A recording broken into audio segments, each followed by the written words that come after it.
ইস্তিগফারের উপকারিতা ও দোয়া কবুলের অব্যর্থ হাতিয়ার। আসসালামু আলাইকুম।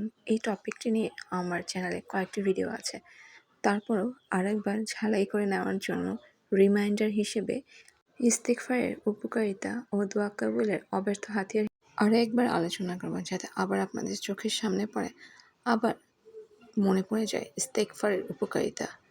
আল্লাহ, আমি তো ইস্তিগফার পড়া বন্ধ করে দিয়েছি, আমার নিজের সাথেও এটা হয়েছে, তাই আমি এটাকে অনেক গুরুত্বের সাথে দেখেছি। আসলে আমরা মানুষ, আমরা বারবার শয়তানের প্ররোচনায় ধোঁকায় পড়ে যাই।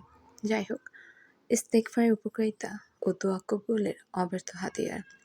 ১. অধিক ইস্তিগফারের কারণে প্রচুর বর্ষণ হয়, বাগান ও শস্যে ভালো ফসল হয়, নদী-নালা থাকে জীবন্ত। ২. ইস্তিগফারীকে আল্লাহ তাআলা উত্তম সন্তান, সম্পদ ও জীবিকার দ্বারা সম্মানিত করেন। ৩. দিন পালন সহজ হয়, আলহামদুলিল্লাহ, এবং কর্মজীবন হয় সুখময়। ৪. আল্লাহ বান্দার মাঝে যে দূরত্ব আছে তা ঘুচে যায়, আলহামদুলিল্লাহ, আলহামদুলিল্লাহ। ৫. ইস্তিগফারীর কাছে দুনিয়ায় খুব তুচ্ছ করে দেওয়া হয়, আল্লাহু আকবার। মানব ও জিন শয়তান থেকে তাকে হেফাজত করা হয়। ৭. দিন ও ঈমানের স্বাদ আস্বাদন করা হয়। ৮. আল্লাহর ভালোবাসা অর্জিত হয়, আলহামদুলিল্লাহ, মাশাআল্লাহ, আল্লাহু আকবার। ৯. বিচক্ষণতা ও বিশ্বাস বৃদ্ধি পায়। ১০. দুশ্চিন্তা পেরেশানি দূর হয়। ১১. বেকারত্ব দূর হয়।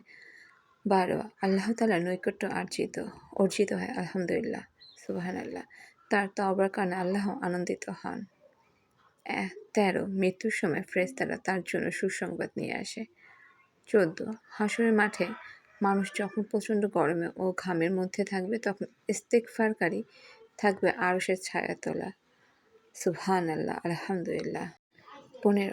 কিয়ামতের দিন মানুষ যখন অস্থির থাকবে, ইস্তিগফারকারী তখন ডানপন্থী মুত্তাকিনদের দলে থাকবে।